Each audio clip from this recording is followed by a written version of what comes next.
Rombeng, Apa, Bu? ada undangan tuh di pagar. Dari siapa?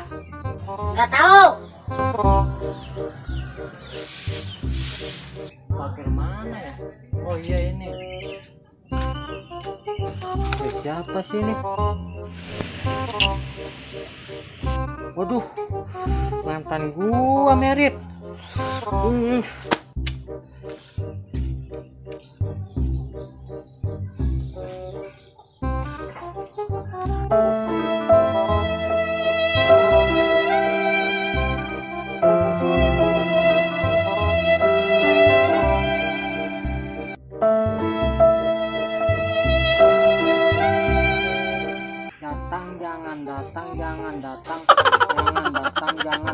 Jangan.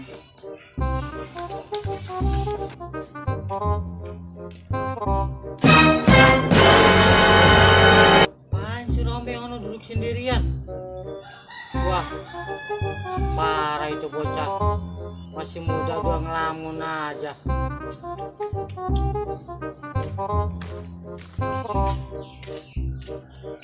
Beng, kenapa lu, Beng?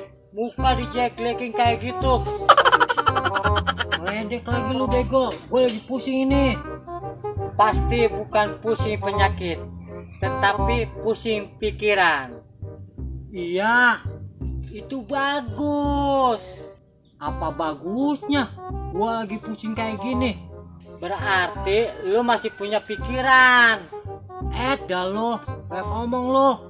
Gue diundang nih sama mantan gue. Ketawa lagi lo, bukan bantuin mikir. Gue punya pantun nih buat lo. Pantun apa? Berakit-rakit kita ke hulu, berenang-renang kita ke tepian. Mantan lo udah pergi penghulu, lo masih sendirian. Wah, itu mah ngeledek gua lu, bego.